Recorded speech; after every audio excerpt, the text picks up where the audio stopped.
Мэрия вообще эле иштебейт атта. Бүт жер ушундай болуп атпайбы? Мэрге 1 ай болду. 1 айдан да өтүп кетти. Канча күндө бизге азыр жолтоо болбочу дейм. Жолтоо болгон жок. Ары тургула. Биз интервью алып атабыз. Биз интервью алып атабыз. Булар мэриянын баягы пиарчылары, маалымат катчылары келип алып эми эки жагымдан жанагындай тим эле мындай шыпылдап жанагы мэрди мактап аткандагыдай кылып тартып жүрүшөт. Силерге суроо жок. Силер мактай бергиле мэрди. Мэрди барып айта бергиле. Манипуляция кылып атасызбы? Не деген көрүнүш? Мен сизге суроолорду мындай. Мен сиздин иште окумаңызды аябай жакшы билем. Анан не болду? Мен сиз менен сүйлөшпөйм, кечирим сурайм. Бирок мен сиз менен сүйлөшпөйм. Маалыматты манипуляциялоо максатында сүйлөшүшүңөр керек, билесиңерби? Дагы эмне кылышым керек? Силерде мыйзамда көрсөтүлгөн функцияларды аткарышыңар керек. Дагы Же мага көрсөтүлгөн булук келсе мыйзамда аткарбайсыңар. Улукбек Карыбек уулу аябай жакшы мыкты деген Мэрдин журналист. мындай Ушул эле кезде мэрдикин анчалык мэрге жагынсаңар башка жол менен жагынбачы айнанайын. Анда электорат билем, мына иштебей бош турат. Эртең менен биз 7-де магазин ачып иштейбиз. Булар 9-да келип иштейт. Булардын кандай рабочий времясы экенин билбейм. Саат 3-те, саат 1-де обедке жабышат, 3-кө чейин обед кылышат. Кечинде как положено 5-те жок бияктан. Рабочийлерди көрбөйсүң. Мына урматтуу мэр, Ушундай темп менен иштеп атышат да мына булар. силердин подрядчик компанияңардын акыбалы биз го мейли калп айталы, мейли биз силерди жамандап атаптырбыз. А бул жакта жашоочу, бул жердин магазиндин ээси, күндө ушул жерде турган адамдын бул сөзү. Силердин жапканыңардан, ачканыңардан эмне толук болуп атат? А эмне кылышыбыз керек? Жаап коюп жатасыңар могу жерде, эч кимиңер жок. Жатканда бул жер деген Биз келдик, жок эч кимиңер. Кече 3 күндө көзөмөлдөп атам деген вице-мэриң да баарысы калп айтып атам. Вице-мэр сен келгенде эле тура калыш керек ушул жерге. Кана иштеп атканыңар? Силер бизди сыйлабайлы боло, мейли. Шаардыктарды сыйлап койгула. Биз шаарды сыйлаган үчүн ушул жумуштарды аткарып атабыз да. Ушул шаар үчүн болот да могу. Жатканыңарды айтып атпайбы? Жатканда айтат да, любой эле киши айтат. Мейли, кээде 1 саат туруп калат. Антени казып аткан жерде. Мэр менен эле силердики турабы? Мэр экөөңөр. Анда сеники эле турабы? Мэр экөөңөр эле тура кыласыңар. Сеники турабы? Элдики калппы? Ким айтып атат? Элди калп, элди пут айтып атпайбы бул жерде? Айтып атпайбы эл? Канчада келип атасыңар, канчада кетип атканыңарды айтып атпайбы? Бир эле киши айтып атат аны. Мына өзүңүздөр көрүп турган бул канализациянын түтүктөрү экен. Муну алмаштыруу үчүн Бишкек мэриясы жалпы жолдан 8 миллион евроны Европа өнүктүрүү банкы аркылуу алып алмаштырып атыптыр. Бул деген жакшы шаар тургундары үчүн инфраструктура өнүксө, бул жакшы көрүнүш. Мен элге жооп берип атам. Силердин шылтооңарды уккум келген жок. Мен карабайм анан карайт дейт. Мага тиешеси жок башка. Кайсы шылтоо?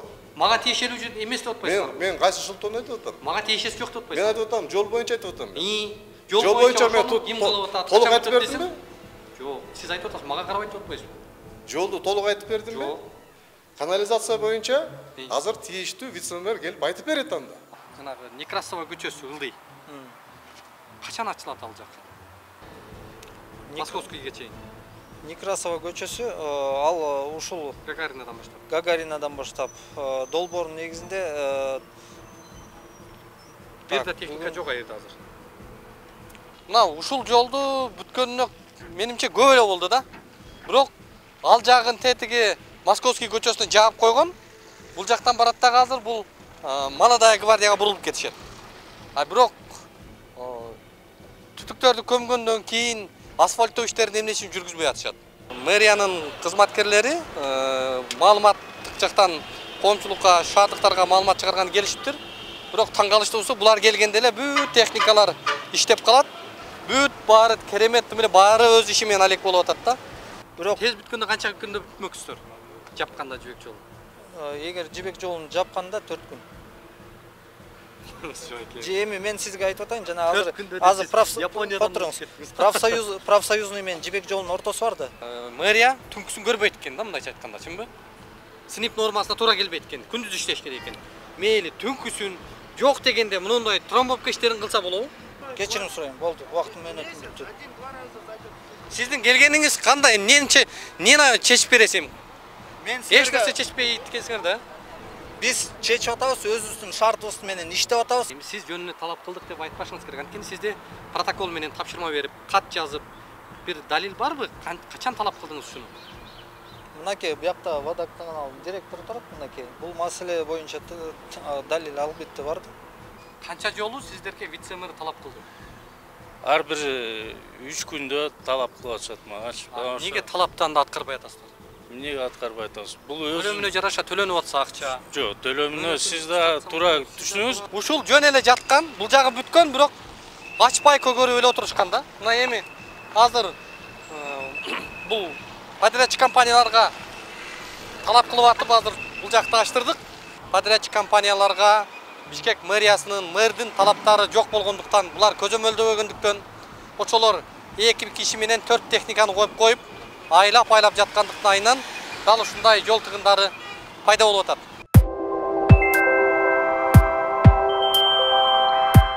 Москвадагы журтташтарга жарыя, алыстагы мекендештер, сиздер үчүн Айдын клиникасы каалгасын ачты. Дареги текстильщик метросу, Люблинская көчөсү 17, 3 корпус. Медициналык борбордо стоматология күнү-түнү иштейт. Ал эми терапия, гинекология, урология бөлүмдөрү, балдарды сүннөткө отургузуу, анализ тапшыруу, УЗИ. Саат 9-дан 21:00-гө чейин жума бою дем алышсыз кызмат көрсөтөт. Айдын заманбап жабдууларды орнотуп, тажрыйбалуу такшалган дарыгерлерди гана ишке алган. Улукбектин катталуучуларына атайын акция.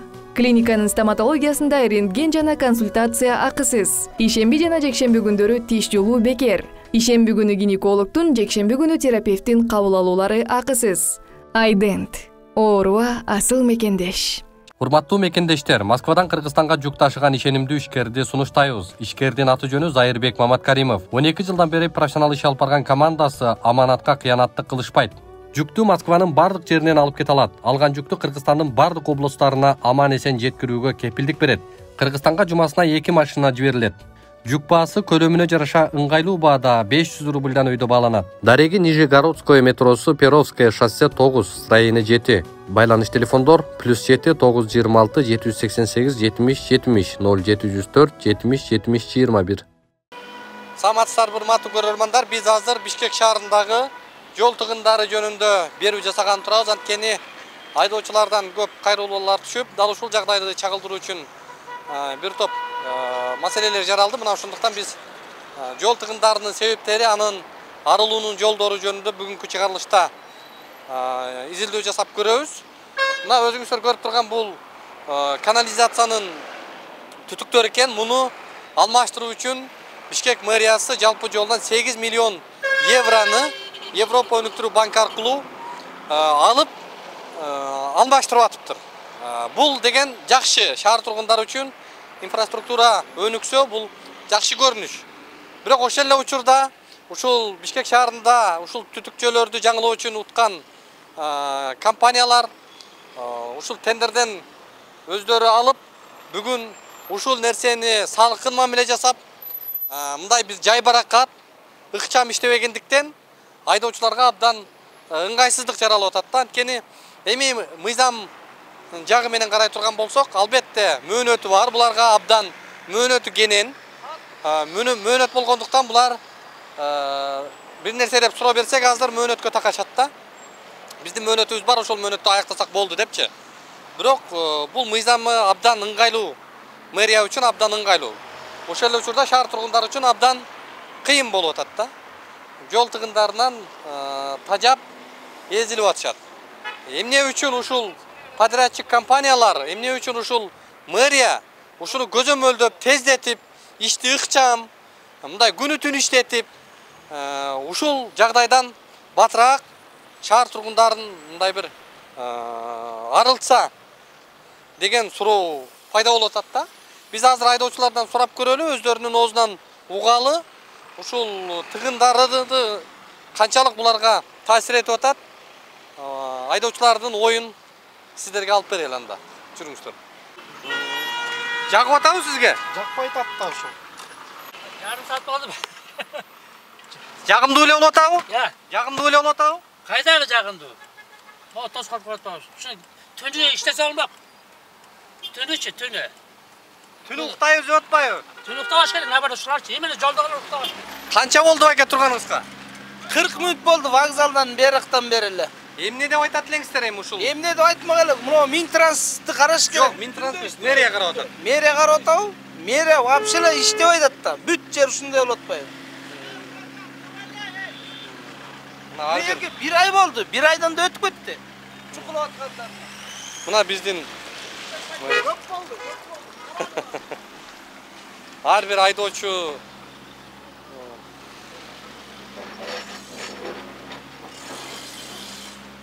мына бул жерден машиналар сүзүшө берип, монтип тетякка түшүп калган. Канча болду турганыңызга эке? Мага биз жарым саат болду айланат. Бул 2 айдан бери ушул көпөдө да. Ошон үчүн батыраак оңдош керек, мынча бери алчы. Канча болду турганыңарга жигиттер? Где-то максимум 25-30 минут калды. Кандай экен турган? Турган Орозонун убагында Ысыкта, Орозодо. кыйналып. Могул жол 1 айдан бери өтпөй жаткан негизи. Мэрге бата берип келаткан турбайсыздар банда? Бата берип атабыз. Новый бойлап ойду. Именно могу Ленская жолду карап койсо жакшы болмок байке. Ленская мен ушул көчөлө бир ачкандай жаба элек могу. Могу жерде жашайм. Деде бир 2 айдай болду окшойт. Эртерээк жооп берсе жакшы эле болот бизге. Кандай жагымдуу экен турган? Кимге жагымдуу болмок эле. Жагымсыз эле. Ушул жерде майы кызматкерлери болушун каалайсызбы? Керек да мына эртең менен бар болчу, азыр жок мына. Бизде обязательно туруш керек да мына. Мына ушундай могу жерде жүргүзүп коюп койсо жакшы болмок да. Аты жөнүңүз ким байке? Кудаш. Рахмат. Мына өзүңүздөр көргөндөй бул майы кызматкерлерин чакырып гана иштетип калдык да. Эмне үчүн өздөрү билип эле жол тыгыны болуп аткан жерлерге келип көзөмөлдөп дайым ушул жерди мындай бир жөнгө салып турбайт да. Сөзсүз түрдө чалып чакырыш керек да.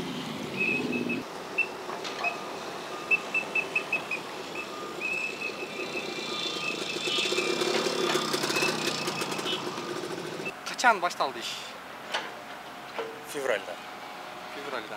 Ошондо кайсы компания сиздердики? Кайнар. Кайнар. Бул жолдун эмнеси жасалып атат азыр сиздерде? Канализация, коллектор. Бишкек коллектор. Канча аралык жасалып атат? 3 километр. 3 километр. Азыр 1 айда 300 400 канча метрди кылдык. 9 айда кыласыңар ушунун баарын эми? Жок, эми общий берилген да. Биз ошо айтпайм, азыр 1 айда биз 400 метрден ашык кылдык. Экинчи айда дагы Кудай буйрса 500 метрден ашка өзүбүздүн планыбыз бар.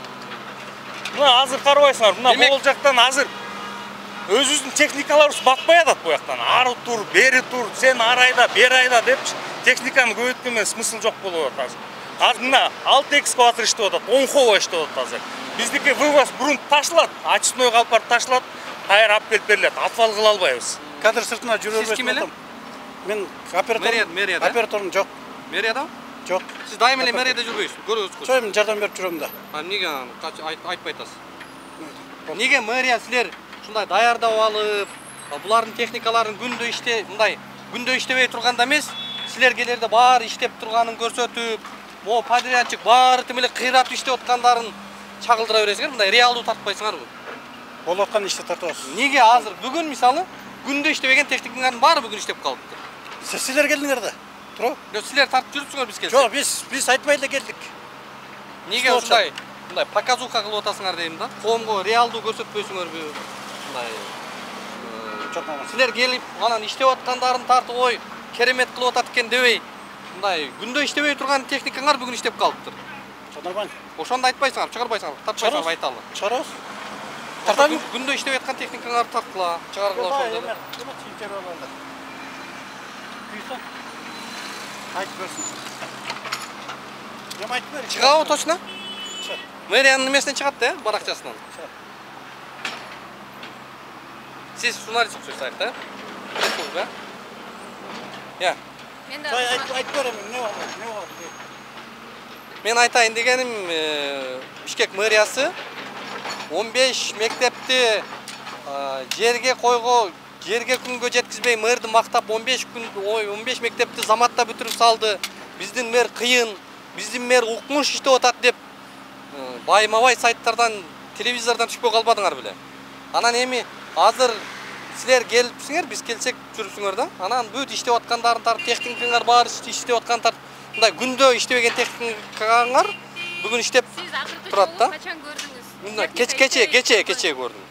Мен кече ушул жактан аэропортко барып келдим, 2,5 саат турдум да. Мэриянын кызматкерлери маалыматтык жактан коомчулукка, шаардыктарга маалымат чыгарган келишиптир. Бирок таң калыштуусу булар келгенде эле бүт техникалар иштеп калат. Бүт баары керемет менен баары өз иши менен алек болуп атат да. Бирок күндө иштебей канча ушул жакта жол тыгыны болуп тургандыгын, ушул жактагы айдоочулардан интервью алып, айдоочуларга кандай шарттар түзүлүп аткандыгы тууралуу маалыматтарды да чыгарса, менимче коомчулукка мындай айкын болмок да. Урматтуу көрөрмандар, биз сөз болуп жаткан жогорудагы жол тыгындары боюнча Бишкек мэриясына келдик. Бишкек мэриясынан адаттарынча кандай деп бизге жооп айтат. Мындайча айтканда эми күтүүгө даяр болуп келатабыз. Канчалык күттүрөт, эмне деген жооп айтат, качан ачылат ал жол, дал ошол жагдайлар боюнча жүрүңүздөр мэриядан маалымат алалы.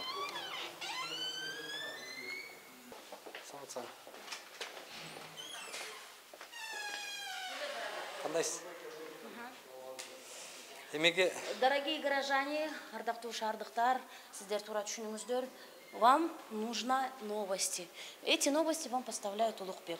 Я желаю вам удачи. Түшүнгөн жокмусуз? Ой, мен сиз түшүнбөсөңүз, эмне үчүн түшүнбөйсүз? Эмне болуп атат? Жакшы элеби? Маалыматтын ордун алмаштырып атасызбы? Я. Маалыматтын ордун алмаштырып атасызбы? Кайсы маалымат? Манипуляция кылып атасызбы? Не деген көрүнүш? Мен сизге суроолорду мындай. Мен сиздин иште окумаңызды аябай жакшы билем. Анан не болду? Мен сиз менен сүйлөшпөйм, кечирим сурайм. Бирок мен сиз менен сүйлөшпөйм. Маалыматты манипуляциялоо максатында сүйлөшүшүңөр керек, билесиңерби? Дагы эмне кылышым керек? Силерде мыйзамда көрсөтүлгөн функцияларды аткарышыңар керек. Дагы эмне кылышым керек? Мага көрсөтүлгөн булук келсе, мыйзамда аткарбайсыңар керек. Улукбек Карыбек уулу аябай жакшы мыкты деген журналист. Ушул эле кезде мэрдикин анчалык мэрге жагынсаңар башка жол менен жагынуулачы айнанайын. Анда электоратты чогултуш үчүн мынчалык манипуляциялык маалымат менен манипуляциялоо иштерин жасагансыз. Я знаю, что вы делаете. Биз шаардагы жол тыгын боюнча келдик да. Сизге маалыматыңызды бериштиби? Берген жок, ошону үчүн сизге маалымат эч ким берген жокпу? Азыр сизге маалымат беришет. Кичине күтүп туруңуз. Болду. Бул нерешинде эле билбей калдым. Мен бааны өзүңүздөр бериңиздер. Бул мэрияда иштеген, билишибизче мурдагы Азамат Сагындык уулу дегенден вице-мэр болуп турган, ошол учурда кызматка келген маалымат басма сөз кызматынын башчысы Назгүл Жамгырчиева деген менен сүйлөштүңүздөр азыр. Жоон уктуңуздар. Эми күтүп туралы кандай деп айтат, эмне деп айтат. Бирок мен ушунчалык акыркы учурларда таң калып, мындай көкүрөгүмдү кармамай болдум.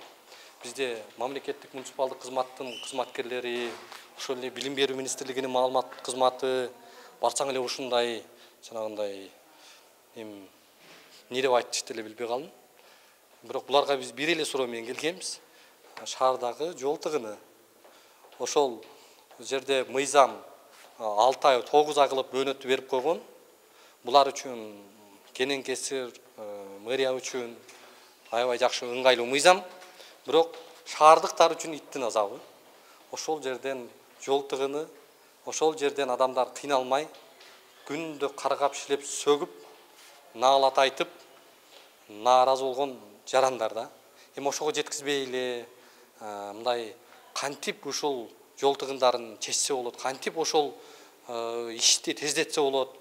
Ошол суроолор менен эле келсек, булардын сүйлөп аткандарын көрдүңүздөр. Эми бааны бир гана ушул кыргызстандыктар бериңиздер. Бирок президент ишенип жогорку кызматтагы мамлекеттин жогорку эшелонунда отурган адамдар ишенип ушундай адамдарга калаанын бир тагдырын карматып отурат. Анан эми булардын жоопторун көрүп атасыздар. Эми биз тарынбайбыз, булардын эмне деп сүйлөгөнүнө да маани да бербейбиз. Бирок биз көкөргөн маселени качан чечет, маселени тездеттирүү, функционалдык милдеттерин аткаруу бул биздин негизги талаптарыбыз. Мына ушул жагдайларды биз айткан, келгенибиз келген, жаман көрсө дагы кандай десе дагы биз келип суроолорубузга жооп алабыз. Күтүп тур деди. Биз саат 4:30 келгенбиз. Азыр канча болду? 5-тен өтүп, 5-тен 48 мүнөт өтүп тур да. Ошол эки суроого жооп алыш үчүн мына 4:30, 5:30, 6 2 саат дээрлик биз ушу мэрияда жүрөбүз. Болгону эки эле суроого келгенбиз өзүчү. Ошо эки эле суроого жооп берип койгула, биз ушу көрөйүн деген көзүбүз эле жок бул чоңдорду. Бирок айла жоктон келдик да буларгачы. Ошону жооп берип койгула деп эле келгенбиз. Анан эми буга чейин ошол Азамат Сагындык уулу деген вице-мэрдин мезгилинде кызматка келген, Назгүл Жамгырчиева маалымат басма сөз кызматынын башчысы мэрияда, абдан сонун мэрияны мактап, абдан сонун мэрди тим эле айга күнгө теңеп, мэриянын баракчасына кирсеңер, укмуш керемет иш болуп атат да. Биз ошол басма сөз кызматын баш кылып туруп, мэрди баш кылып туруп, ошол жол тыгыны болуп аткан, ошол жердеги техникалардын аздыгы, ошол жердеги подрядчиктердин иштебей аткандыгын, ошолордогу адамдардын жол тыгынындагы көйгөйлөрүн көрүүгө чакырат элек да. Ошол жакты да чыгарып мактагыла, ошол жакты да чыгарып айткыла дегибиз келет. Бизге вице-мэрге да мындай эме кылбай. Эмне кылбай? Эми сиздин функцияңыз не байке, ошону айтып бериңизчи. Коомдук тартип. Коомдук тартип. Биз коомдук тартипти бузуп атабыз бу жерде. Жок, эч кандай бузган жокпуз. Жок, эми азыр 6 режимде. Так суроо берип атам. Коомдук тартипти буздукпу? Эч кандай бузулган жок. Эч буздукан жокпуз. Баары болду анда байке. Биз дагы да бузбайбыз. Баары мыйзам чегинде. Мындан кийин да бузбайбыз. Жок, мен сизге айтып коеюнбу? Режимдик убакыт боюнча. Күтүп атат да бизди, күтүп атат да. Болбосо кетет элек да. Биз 2 саат болду күткөнүбүзгө. Сырттап чыгам dedi, күтпөсүн dedi. Келсе чогуу эле чыгып кетебиз анда жолго чыгып. Сиз жөн эле кыйналып атасыз байке. Сиз кыжалат болбоңуз. Мындай сизге сөгүш да бере албайт эч ким бул үчүн. Сиздин функцияңызга кирбейт. Мэр сизге эмнеге киргизип бирдиң деп сизди жазага да тарта албайт. Ошон үчүн коркпой эле коңуз, сиз эч сизге тиешеси жок. Сиз мени түшүнбөй калдыңыз. Калган мен сиздин эмеңизге бөгөт койгон жерим жок. Калган ишиңизди файадан алып барсаңыз деп атам да. Ал жерде киши кирип чыгып атпайбы? Ага чейин сиз кирип чыкпадыңызбы? Ооба. Кирип чыктыңыз, тарттыңыз. Атым Улукбек, фамилиям Карыбек болду. Көз карандысыз журналистмин. Сиз? Мурат Осмонов. Транспорт жана курулуш боюнча башчынын орунбасары. Вице-мэрсиз. Бүгүн жарандарды сиз кабыл алып атасызбы? Жок, биз иштеп. Жол боюнча сиз жооп бересизби? Жолдор боюнча ооба. Анда биз башка эле кишини күтүп атпырбыз анда, башка вице-мэр кабыл алат деп аттылы. Сизге тийиштүү турбайбы? Азыр Бишкек водоканал заказчик катары, мэрия заказчик катары канализациянын түтүктөрүн оңдотуп аткан турбайсыздарбы? Ооба. Негизи байке биз ушуга мындай бир ыраазыбыз да, инфраструктура өнүксө, канализацияларыбыз сапаттуу болсо, жарылбаса, бул деген шаардыктар үчүн жакшы нерсе. Буга ыраазыбыз да. Бирок ошол эле учурда шаардыктарга бир топ ыңгайсыздык жаралып, бүгүнкү күндө Фучика көчөсү узатасынан жол тыгыны пайда болуп, мындайча айтканда, абдан ыңгайсыздык акыбал жаралып атат да. Подрядчик катары ошол компания жөнүндө сиздерден сурайлы дегенбиз. Качан бүтөт ал жол? Азыр мындайлачы, бул маселе азыр эки багытта камтып кетип атат, эки багытты. Бирөө Бишкек водоканал деген бар эмеспи, сиз айтып атпайсызбы? Ошолор азыр подрядчик болушту, ал менин карамагымда эмес да. Меники жолдор да мисалы. Жолду казып койгон боюнча сиз жооп бересизби? Жок, ошо водоканал өзү казат, анан өзү кайрат.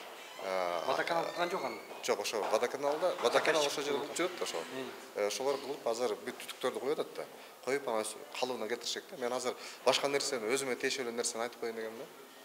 Жок, биз сизге тиешелүү нерсени сураган жокпуз. Биз жол эмнеге казып койдуңар дагы, ким аны көзөмөлдөш керек, качан бүтөт ошол казылган жер деп атабыз. Мен айтып атпаймынбы? Жол боюнча мен айтып атам, бүгүн кала башчы өзү ошо тыгын болгон жерлердин маселесин карайм деп, эртең менен саат 10-до автобус менен бүт тийиштүү жетекчилер менен кыдырып келди. Жол тыгындар боюнча. Ал жол тыгындардын ар кандай себептери бар болчу да. Ошол себептердин бири жана развязкалар. развязкаларды барып ошол жерди көргөзүп, мен ошол боюнча даярданып, биздин ошо өзүбүздүн департамент, жол департаменти барып, развязкалардын пландарын карап көргөзүп келдик.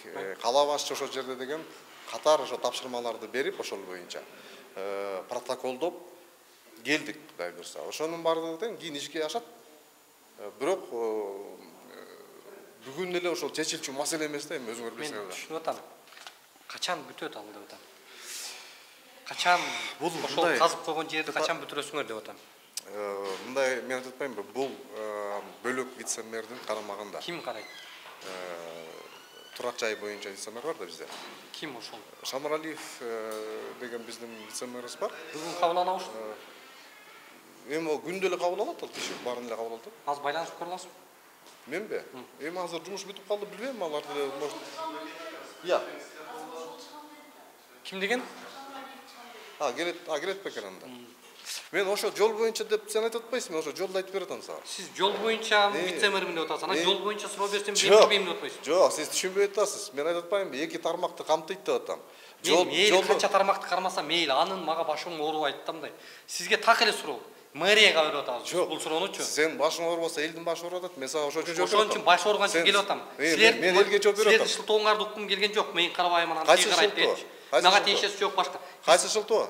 Мага тиешелүү эмес деп атпайсыңар. Мен кайсы шылтоону айтып атам? Мага тиешеси жок деп атпайсыңар. Мен айтып атам, жол боюнча айтып атам мен. Жол боюнча мен толук айтып бердимби? Жок, сиз айтып атасыз, мага карабайт деп атпайсызбы? Жолду толук айтып бердимби? Жок. Канализация боюнча азыр тийиштүү вице-мэр келип айтып берет анда. Сиз карабайт экенсиз да? Биякта бир чоң кыз айтып атат го. Сүйлөшүп турсуңар, туурабы? Жол боюнча айтып бердим мен силерге. Тыгындар боюнча айтып бердим.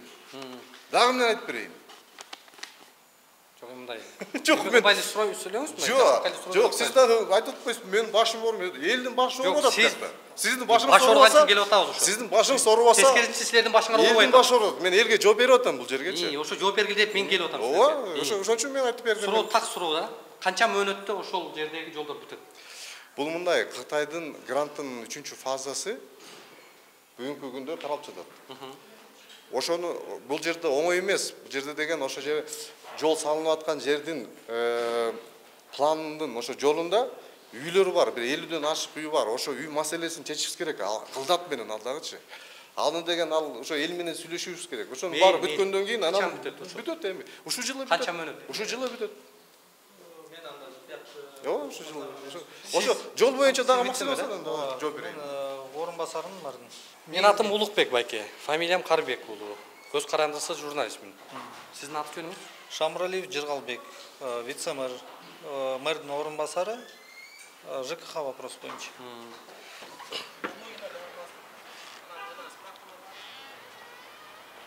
Шаарда ушул ыңгайсыздык жаралып атат да, мындайраак туруп алалы жолдон берирээк. Анан ушул ыңгайсыздык бир топ жарандар үчүн мындай бир көйгөй болуп атат. Ошол эле учурда тез жардам, ошол эле учурда башка кызматтарга дагы ыңгайсыз акыбал жаралып атат. Ошону так суроо, качан бүтөт ал?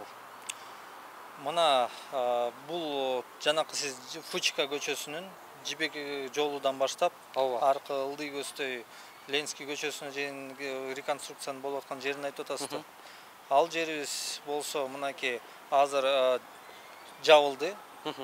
Мынакей эртең асфальт заводу иштеп, ошол жерге асфальттоо иштери башталат. Качан?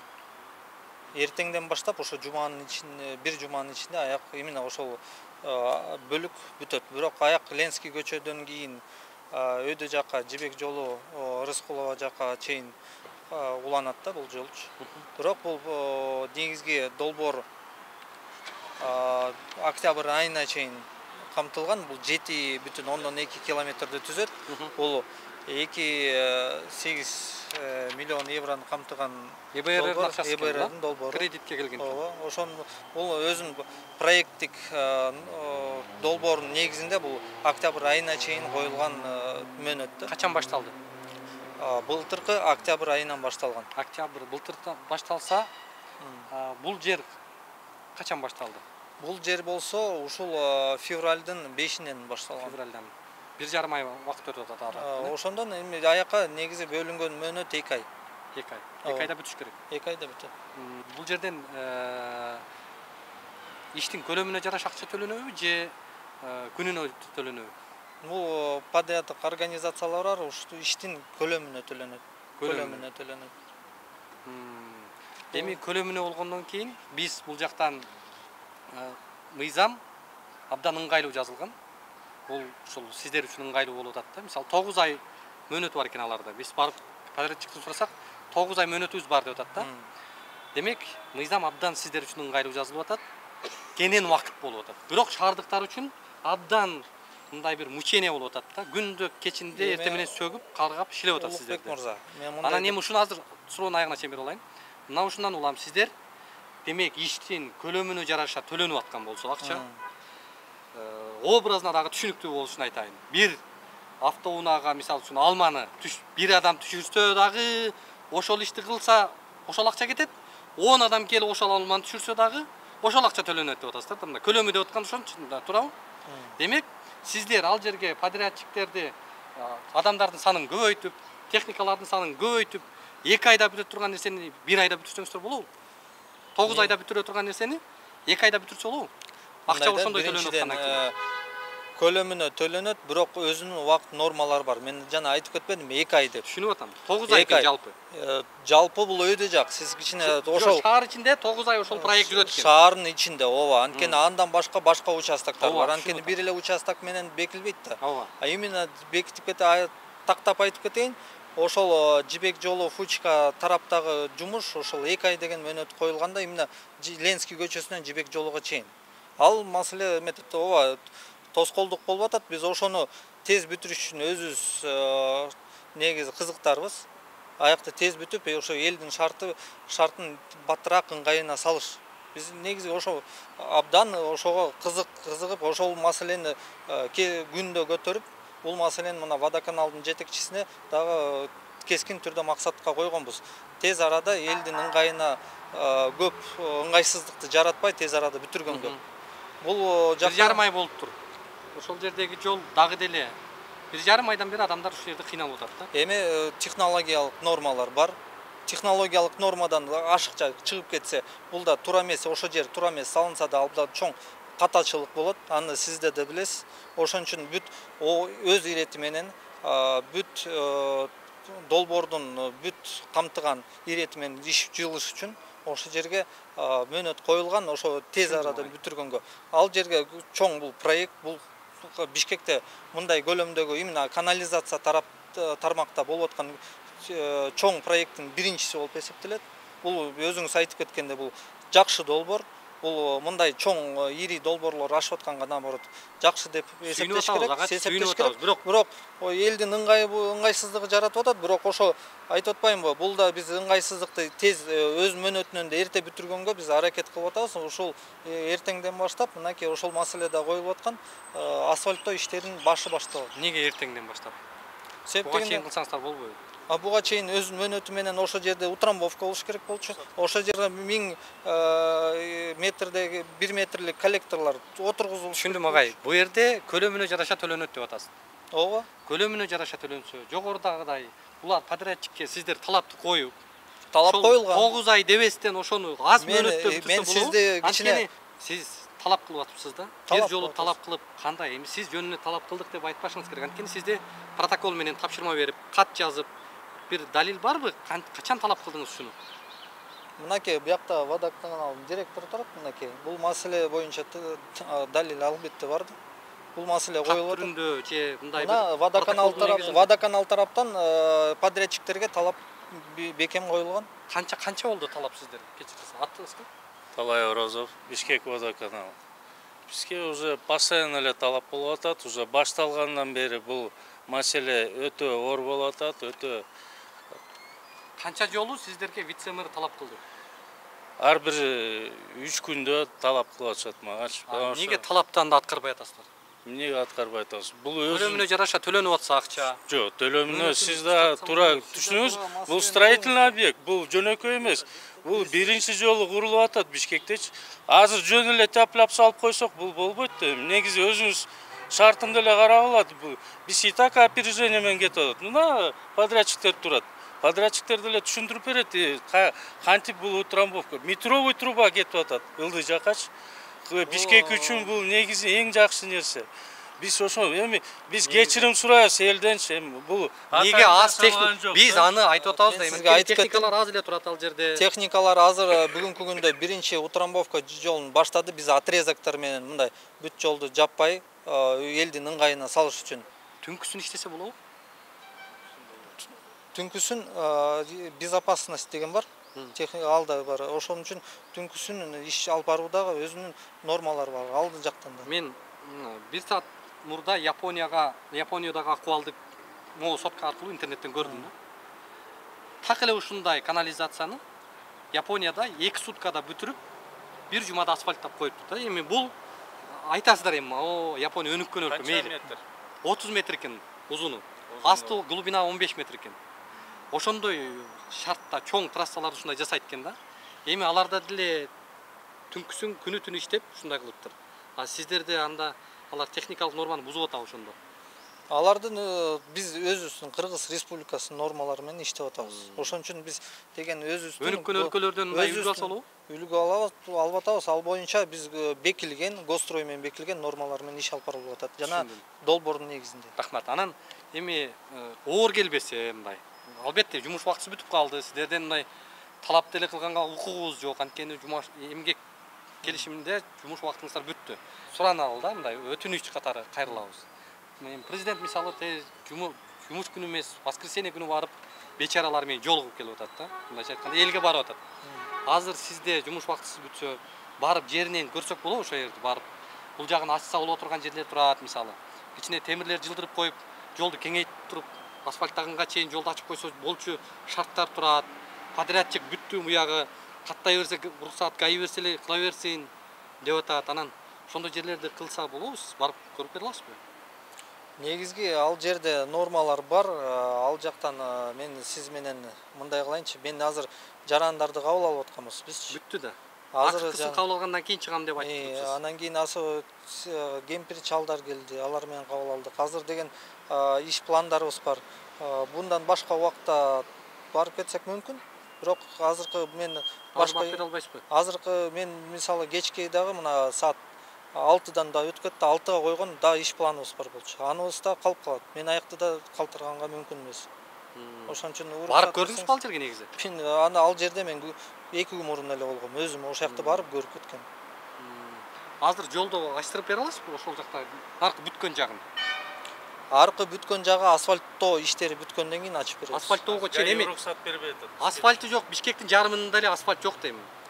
Кээ бир жерлер жок да, эми асфальтсыз эле бери четинен айдап турса, элдер кичине тыгындан оолагыраак болобу эле деген сөз да. Эми биринчиден ГАИ кызматкерлеринде өзүнүн талаптары бар. Аяктуу асфальттап өз иретине келгенден кийин ачабыз. Эми мындай да, сиз да бизде мыйзамсыз нерселерге эметпегиле да, үгүттөбөңүз да. Эми биз мыйзамсызга үгүттөгөн жокмун. Биз өзүңүз айтып атпайсызбы? Асфальт жок жерде жүрсө мыйзамсыз болуп калабы? Эми жок, сиз айтып атпайсызбы?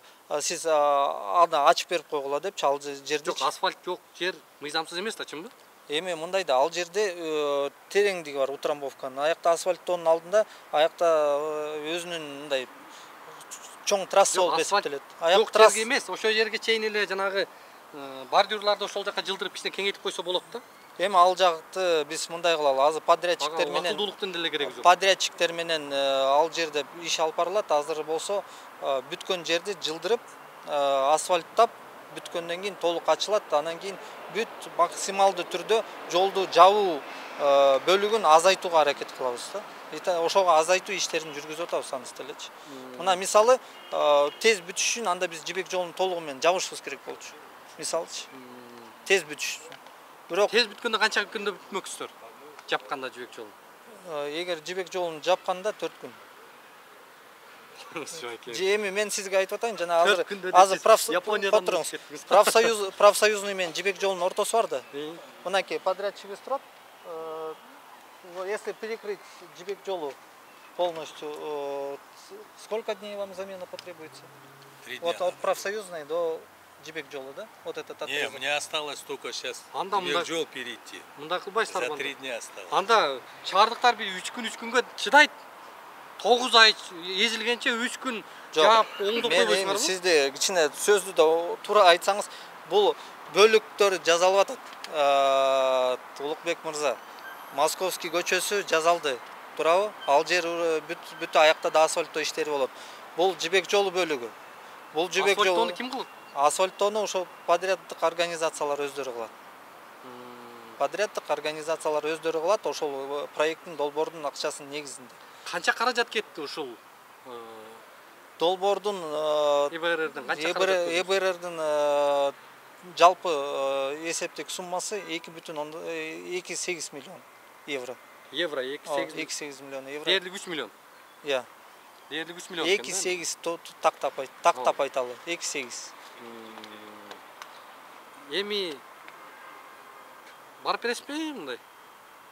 Көрүп ошол жердеги акыбал, элдин үнүн угуп. Ал жерди мен көрдүм, билем.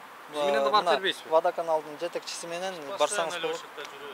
Мен азыр өзүмдүн чарбалыкта Анда мейли, түшүндүм. Анда эми акыркы суроо болсун. Жанагы Некрасова көчөсү ылдый. Качан ачылат ал жак? Московскийге чейин. Некрасова көчөсү ал ушул Гагаринадан баштап долбоордун негизинде бир да техника жок аерде азыр. Аякта казып таштагансыңар ошол ойдон турат. Ошо канализациялык жумуштар болот. Алардын да 3 ай болуш керек эле. 3 ай жатабы ошол жер эми. Калай сатым? Некрасова когда заканчивается у нас? Некрасова, так, азыр бизде Гагаринден Лев Толстойго чейин бүттү. Асфальты да бүттү. Жок, асфальт бүттү эле. Азыр трамбовканы күтүп атабыз. Кичине усатка бергенден анан асфальтты басабыз. Лев Толстойдон өткөндөн кийин тиги от Льва Толстого до Московский азыр жумуштар болуп атат. Уже бүтөйүн деп калдык. Темир жолдун алдын өттүк. Азыр бир камера эле калды. Куюлуп атат. Камера деген бул чоң колодец да. Ошо менен бүткөндөн трамбовка болуп ачабыз да жакын арада. Кенен ойлонот экенсиз да жакын арада деп койбу. Жакын арада деп. Жок, биздики негизи 20-апрель деп аткан да. Ошо жерде ачылыш үчүн Лев Толстойдон Московскийге чейин. Качан мэр барып мындай лента кыркып, анан пиар кылып, барын асфальттаган эле, асфальттаган эле. Сону тездетпейсиздер, мэрге айтпайсыздар. Аракет кылып атабыз. Эми өзүн айтпадым, өзүн долбоордун өзүн убакыттын негизинде болот. Эми эртең эле биз деле бүт колдон келишинче ошонун баарын кызыктарбыз да жасаганга. Анан кийин өзүнүн строительный нормалары бар да. Анын ошонун баарын ирети менен бүткөндөн кийин сөзсүз алып 3 ай жатыш керек, 3 ай трамбовка болуш керек дегендей эле. Жок, трамбовка эмес. Асфальт 3 ай эмес. Мен жалпы бу негизги көчөлөрдү айтып атам мен силерге. Некрасова көчөсү ылдыйга чейин асфальт жок. Бирок ачып койдуңар аны. Аны ачып койдук да. Эмнеге аэропорт жакта? Бул жак эми правительственный трассада бизге трасса биякта тез арада бүтүрүшүбүз керек. Ошон үчүн бизде да биякта элестетсеңиздер, эми Кыргызстанга дүйнөнүн чар тарабынан не деген адамдар келет. Туура ошон туристтер келет.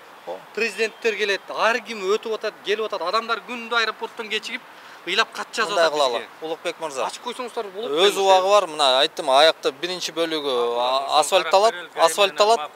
Азыр эле барбайлы анда сиз бошобой калдыңыз, мейли, сиздин ишиңиз бар экен. Күнгө чейин иштеп атыпсыз. Биякты жибере бербейсизби? Биз менен барып көрүп, ачылып аткан жактарын көрсө, сразу ошол жерден айтып, гаини чакыралы. Гаини чакырыш керек эми. Чакыралы ошо гаини. Азыр кантип чакырабыз? Сиз биякка айтып поручить эте аласызбы, барып келсе болобу биз менен? Эгер оор келбесе, суранып атабыз. Чогуу барабы комиссионный эле, гаини чакыралы, баарын отуруп эле. Качан? Некрасова көчөсү техникалык нормага келеби? Келдиби? Некрасова көчөсү. Ал жерде, ошол жерде жашоочулар дагы ал суранып үйлөрүнө кирет экен. Андан кийин биз убактылуу азыр утрамбовка убактысыз кетип азыр даярдал болгуча аякта ачылды. Техникалык норма сакталган азыр болсо аяктагы асфальттоо иштери башталаарда жабылат дагы асфальтталып кайра толук кандуу ачылат. Демек техникалык нормалар сакталбай эле турат аерде азыр. Аяктагы техникалык нормалардын негизинде болуп атат. Анткени анда ошол эле техникалык нормалар менен биякты деле ачып бергиле анда. Биякта трасса, аякта правительственный трасса болот. Ошон үчүн коопсуздукту бузбаш үчүн өз иретине жумуш жүргүзөлү. Сиз да ошону туура түшүнүңүз, макулбу? Биз эмес мыйзам бардык жерде иштесе бирдей иштесин. Жапсаңар ал жакта жапкыла да 3 ай жатсын ушуяк. Биякта 3 ай жатсын. Анан ал жакта ачып койсоңор. Анан бул жак тосуп койсоңор, кандай логика каякты да? Аякта өзүнүн бөлүгү менен жабылып ачылып атат ал жердегичи. Некрасовадагы. Аякта да утрамбовка иштери жылып атат. Биринчи ошо Некрасова башталып коюлду. Андан кийин февраль көчөсү, февраль айынан баштап Жибек жолу Ленский тарапты биз жаптык. Жибек жолу Ленский тарап туруп азыр утрамбовка болуп бүттү. Асфальтталат, аяк бүтөт. Некрасова жагы дагы асфальтталат. Московский тарабы да асфальтталат. Бүт бары өз иретимен. Мында кылып биздин шаар тургундарына, Бишкек шаарынын элине, ушу Бишкекке келген конокторго кайрыла турган сөзүңүз барбы? Качан бүтүрүп берет деген суроо менен бизди жаза берип, кайрыла берип, адамдар мындай тынбай атат да. Ошолорго айтып коюңузчу, не дейсиз ошолорго? Шаар тургундарына. Бул ЭБРР проектиси Жибек жолу тарабынан Ленский көчөсүнө чейин ошол апрель айынын ортосу менен бүтөт, толугу менен. Эми болсо толук долбоор ошол негизги долбоордун максатында ошо биз октябрга чейин бекитилген. Эгер андан тезирээк убакыт мүмкүнчүлүк түзүлсө, ошо аба ырайы жагынан да биздин ошо жумуш ирети тезирээк бүтүргөнгө аракет кылабыз. Эгер анын баарын тездеткенге максималдуу түрдө иш аракеттерин жүргүзөбүз. Бүтөр менен эле биз жолдун баарын ачып элдерге бүт шарттарды түзүп беребиз. Бул инфраструктуралык чоң долбоор. Ошо чоң долбоорду иретип биз ишенип атабыз байке. Мэр аябай күчтүү иштеп атат. Мэр аябай жакшы иштер жасап атат. Бир жылда 15 мектеп салып таштады. Биз аябай сүйүнүп атабыз. Мэр аябай күчтүү иштейт экен. Эми ошо жолго да көрсөтпөйбү күчүн, батыраак салып койбойбу? Ошол негизи долбоор мындан мөөнөтү узак болчу. Биз ошол мөөнөтүн да кыскартып берип атабыз баарынчы. Мэрге айтпайсызбы ошону? Күчүңүздү бир ушактан чыгарыңыз деп. Мэрдин ошо бүт ошол демилгелер болуп атат. Ошо мэрдин да көзөмөлү менен болуп атат. Мэр барды ошол жерге бир жолу? Мэр барган. Мэр барган, өзү көзөмөл жүргүзүп атат. Рахмат анда. Ушундай 2 саат болсо да күттүк, эми кабыл алганыңыздар үчүн ыраазыбыз. 2 саат? 2 саат болгондо сиз башка 9-да бошойсузбу кандай? 9 болот экен 2 сааттан кийин. 9-да барасызбы? Барам десеңиз барабыз биз. Хоть кандай убакыт айтсаңыз барабыз.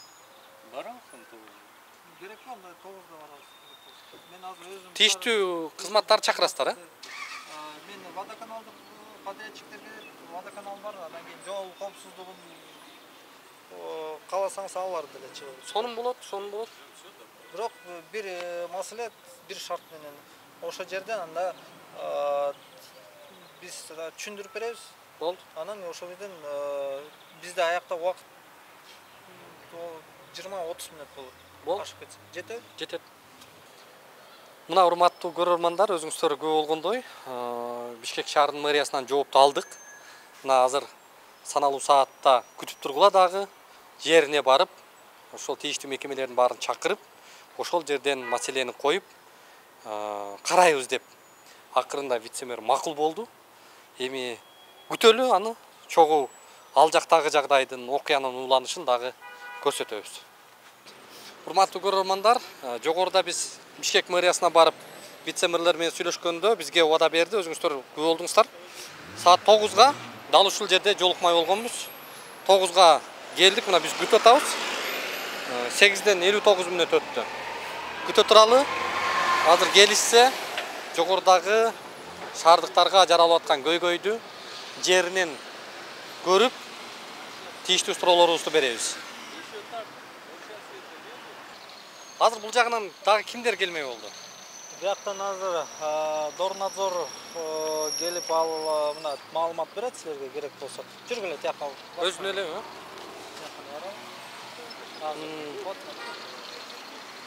Май кызматынан келеби? Келешет алар. Алар ошо аларда келет тияктан. Негизи мына инженердик бу курулуш бул татаал, чоң. Шаарга эң көйгөй жараткан чоң маселелердин бири, анткени биздин шаарыбыз чоңоюп атат. Синип нормаларында сиз 2 айда айтып атасыз. Синип нормаларында 2 айдан мурда бүтпөш керек деген норма жокпу? Мен мындай айтам, мен өзүм бияктан строительный өзүнүн нормалары бар, өзүнүн убакыт сааты бекитилген проекти менен убакыты бар. Мына ошол убакыттын ичинде 20 апрелге чейин ушу жерди бүтмөк, бирок ага жеткирбей эле ошо эң көп деген 10 апрелде бүтөт, бул жол ачылат, ошондо бүтөт. А снипт нормаларын айтып атпайсызбы? Ал өзүнүн эмелер бар, техникалык требованиялар бар, ошого жараша иш жылып атат. Эми мейли.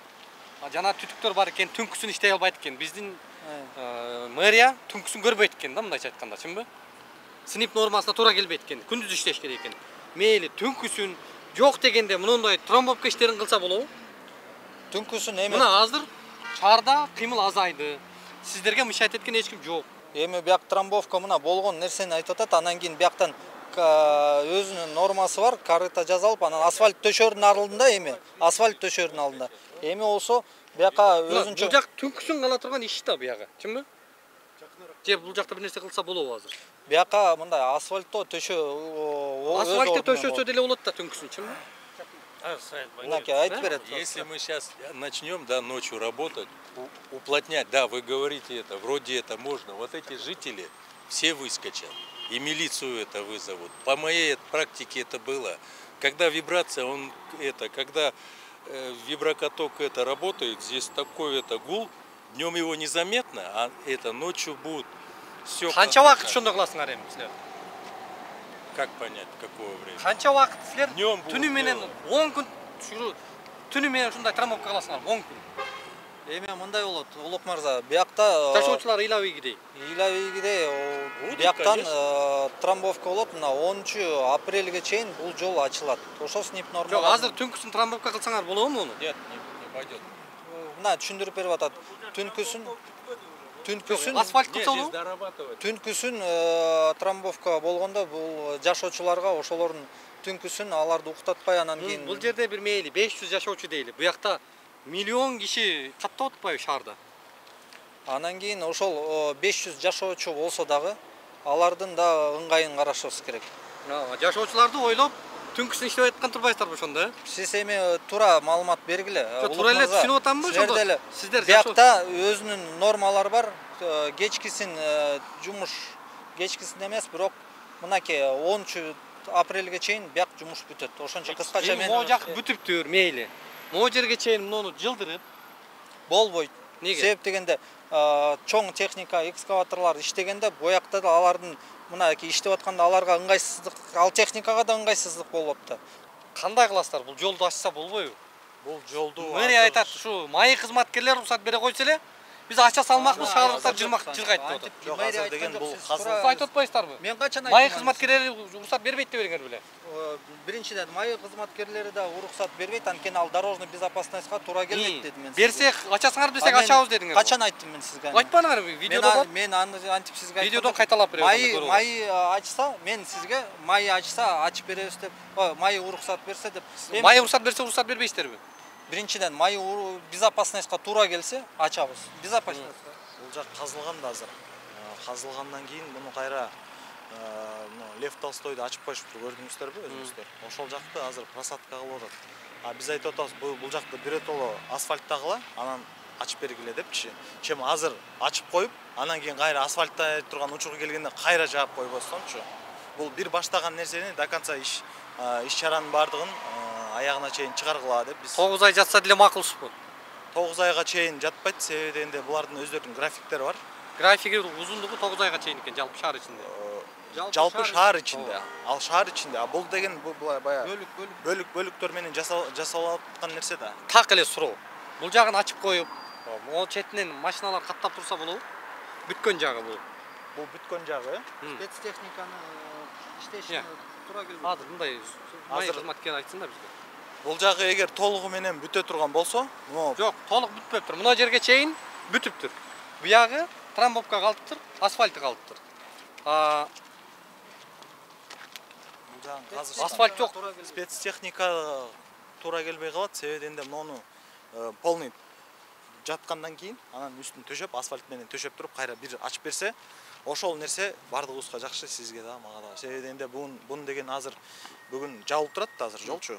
Түшүнүп атабыз, элге ыңгайсыз болуп атат. Эгерде мунун бардыгын төшөп асфальт менен неме болсо, покрываться этсе, анан биротоло ачса, ошол жакшы. Мына мен айтып атам, эмки жума бияка асфальт салынат.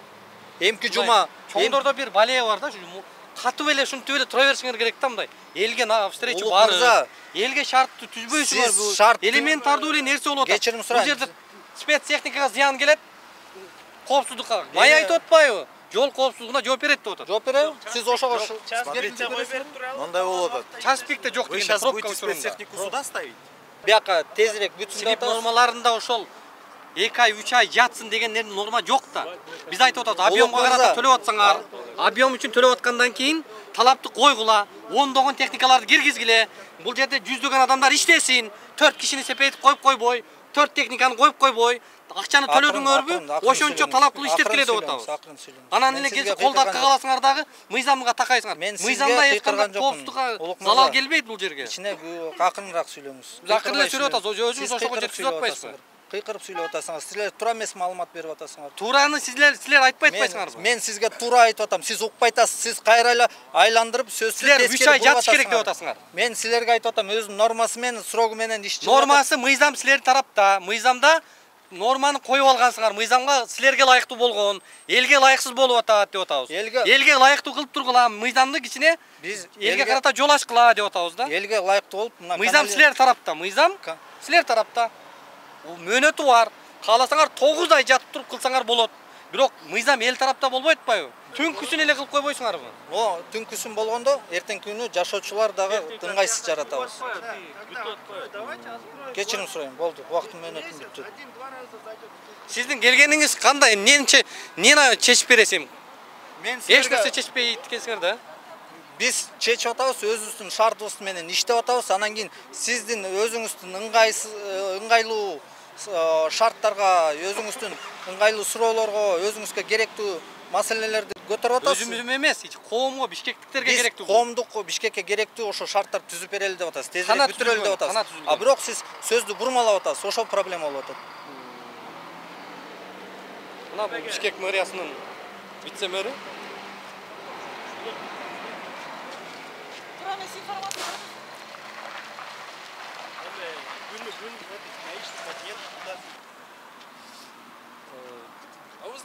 Канча күндөн бизге азыр жолтоо болбойчу дейм, миним. Жолтоо болгон жок. Ары тургула. Биз интервью алып атабыз. Биз интервью алып атабыз. Мен да интервью алып атам. Бул таза эле жанагындай жакшы элесиңерби? Жакшы эле. Жакшы элеби? Мындай бар. Жакшы болсоңор анда эмне кайра келип эле мындай бизге жолтоо болуп атасыңар. Биздин ишибизге жолтоо болбогула, биз тийиштүү адамдан маалымат алып атабыз. Макулбу? Сизде кандай окуңуз бар? Бир адамды Кайсы адамды? Берсин ошол адамга айт. Эмне деп? Түшүнүңбү? Кылчусын кылсын ошол адам. Канча экипаж бул жерде иштеш керек ушул аймакта? Бул аймакта азыр бир экипаж иштеш керек негизи. Күнү түнү. Разгрузка боюнча. Күнү түнүбү же өздөрүнүн графиксмендери бар. Канча Ал тууралуу сиз деген неме кылсаңыз, биздин пресс-секретарь бар, ошого кайрылсаңыз, ошол сизге толук так маалымат бере алат. Себебинде менде андай толук маалымат жок, ошон үчүн сизге азыр мен туура эмес маалымат бергим келген жок. Силер кимсиңер? Мен силерге суроо берип атамбы? Жок, мен ошону мага сурооңор барбы? Же силерге суроо үчүн келдикпи биз? Сизге Булар мэриянын баягы пиарчылары, маалымат катчылары келип алып эми экөөсү эки жагымдан жанагындай тим эле мындай шыпылдап жанагы мэрди мактап аткандагы да тартып жүрүшөт. Силерге суроо жок. Силер мактай бергиле мэрди. Мэрди барып айта бергиле. Мен сиздин роликтерди көрдүм. Көрбөй эле койгула. Силер көрүшүңөрдү каалабайм. Мен силерге суроо жок. Вечером могу временно открывать, а утром опять закрою, когда работать начну. Эртең ошондо канчада ачылат? Вечером, когда наши будут Саат уходить, канчада? Часов 5, наверное, открою я.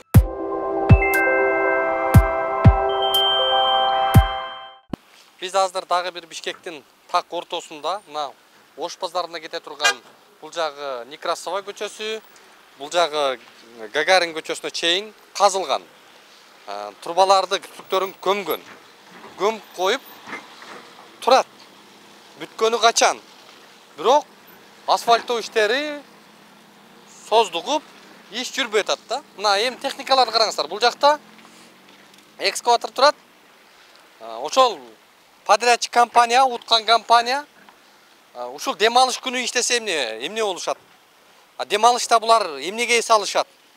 Түнкүсүн мейли көздөрү көрбөсүн, биздин технология жетпесин. Но күндүз эмне үчүн моундай техникалар турат? Бул жакты казып коюп, бирок дагы деле шылтоо, баягы эле жооптор элдин кыйналган элдин бул жактан мындай бир азап чеккен болуп турат да. Мына ушул жолду бүткөнүнө менимче көп эле болду да. Бирок ал жагын тетиги Московский көчөсүнө жаап койгон. Бул жактан барат да азыр бул Молодая гвардияга бурулуп кетишет. Бирок түтүктөрдү көмгөндөн кийин асфальттоо иштерин эмне үчүн жүргүзбөй атышат? Мына ушул жагдайга көзөмөл жүргүзүп аткан биздин мэр каякта? Эмне үчүн ушул нерсеге көңүл кош мамиле жасап атышат? Мына ушул суроолор бизде абдан шаар тургундарын түйшөлтүп аткан жагдайда. Саламатсызбы? Саламатсызбы же? Атыбыз Улукбек. Жакшысыздарбы, эме? Сиз буякта сода кыласызбы? Сода кылып иштейт. Аты жөнүңүз ким? Рита Мухаммедовна. Бул магазинби? Бул магазинде. Буякка өтүп алалы, келиңиз менен. Бизди көрүп келип калдыңызбы? Ой, эмне проблема менен жүрөсүздөр деп сурайынчы Биз дедим. дал ушул жолдогу бүтпөй аткан жагдайды чагылдырып атабыз да. Бул фирмалар кайсы фирма экенин билбейм, частный фирма экен. Азыр марттын 19-унда бүтүшмөк. Февралдын 19-унда баштаган. Февралдын 19-уна марттын 19-уна чейин деп милдеттеме алып башташыптыр. Башталгандан баштап Рита Мухаммедовна. Башталгандан баштап биз ушул жерде мына 3-4 магазин, мелкооптовый магазиндер 50 миң, 60 миңден аренда төлөп отурабыз. Башталганда мен мэрияга кайрылдым. Булар 3 күн болду баштаганда, иштеген жок. Жөн эле могу жерде бир жаш балдар, школьник окшогон балдар чукулай эле отурушту. 2 күн, 3 күн отурду. Анан мен мэрияга чалдым. Момдой десем, алар даже билбейт экен. Эмнеге, кандай, кайсы фирма иштеп атат дейт. Аны менден сурайсыңарбы? Мен силерден сурашым керек. Бул эмне фирма? Аны жолдун баары жабык, жердин баары пробка. Кечинде могу жерден чыкканда, могу Бекенбаевадан тиги Молодая гвардияга 2,5 саатта жетип аттык пробкада. Машиненин көбүнө. Десем, анда мен эже караштырайынчы, сүрүштүрөйүн, териштирип ана сизге жообун айтып коем деген. Эчтеке жооп болгон жок. Анан эртеси күнү машиналар келип кыймылдап иштей баштады. Ошо менен бүгүн 1 ай, бүгүн канчасы 19-уна бүтмөк. 1 ай 26-сы. 1 ай 6 күн болуптур. Бүтүш элек бул кылдап отурат. Эртең менен биз көмүп коюптур го муну. Көмдүбү? Көмүштү, бирок эми бүтпөгөн. Эмне проблема экенин билбейм. Мына иштебей бош турат. Эртең менен биз 7-де магазин ачып иштейбиз. Булар 9-да келип иштейт. Булардын кандай рабочий времясы экенин билбейм. Саат 3-те, саат 1-де обедке жабышат, 3-кө чейин обед кылышат. Кечинде как положено 5-те жок бияктан. Рабочийлерди көрбөйсүң. Мына урматтуу мэр, ушундай темп менен иштеп атышат да мына булар. силердин подрядчик компанияңардын акыбалы, биз го мейли калп айталы, мейли биз силерди жамандап атаптырбыз. Бул жакта жашоочу, бул жердин магазиндин ээси, күндө ушул жерде турган адамдын бул сөзү. Мен даже бул жердин бригадирин балдарынан чакыртып алып айттым, иштей албайсыңар, кытайлыктарга берип коелу. Кытай 3 смена менен күнү-түнү бир жумада бүтүрүп коет. 500 метр жерди силер 1 айда кандай бүтпөйсүңөр? Эже, сиздин проблема эмес да, сиз кылган жоксуз да, биз кылып атабыз. Биздин техника деген ушундай прочный кылып жасап атабыз дейт. Эми көрөсүң прочный. Мына 500 метрди 1,5 ай, 1 ай 10 күн дегенде бүтүрүшөт, очень. Андан көрүп берсин Кытайдын частный фирмасы деле ошол акчаны алат. Бир жумада бүтүрүп чыгып кетмек Кытайларчы. Ама канча деген эл страдайт этип могу жерде. Булар эже жалпы жолунан ушул проектте 9 ай мөөнөт алышыптыр. Ошо 9 айдын ичинде бүтсөк болот деп ошон үчүн кенен жан баштап жатышат. Мен расписаниясын айтып атпайм, эртең менен 9-та шашпай келет. Обед 3 саат булар, 1-де кетет, 3-тө ушакта кайра келишет. 3-төн 2 саат бир кыбырап иштейт да, 5-те как положено жок болот булар. Ишенбесеңер келип текшерип көргүлө 5-те келип. Мына бүгүн дем алыш. Дем алыш иштебейт булар вообще. Дем алыш. Кече биз вице-мэрлерге бардык мэрияга. Барсак айтып атат, ой биз көзөмөлдөп атабыз, ой керемет биз баарын кыйратып атабыз деп атат да. Бирок караңыз, мына техникалар жөн эле турат. Адам жок бул жакта. Мен мэрияга башталганда 3 күндөн кийин Акылбек беле телефону менде жазылуу болуш керек. Ошого чалсам даже билбейт экен ал бала айтты. Кайсы фирма же кайсы көчө эмне кылып атышат деди. Аны айттым, аны менден силер сурап атасыңар, мен тактап азыр билип берейин десем. Хорошо, эртең сизге жообун айтып коем деген ошо ойдон чалган жок, мен да чалган жокмун. Просто буларчы. Мэрге? Эмне деп айтайын мэрге, урматтуу мэр, эми ушурекини, ушул фирманы көзөмө, мындай частный фирмалар толтура иштей истегендерчи, бергиле иштей турган кишилерге бергиле.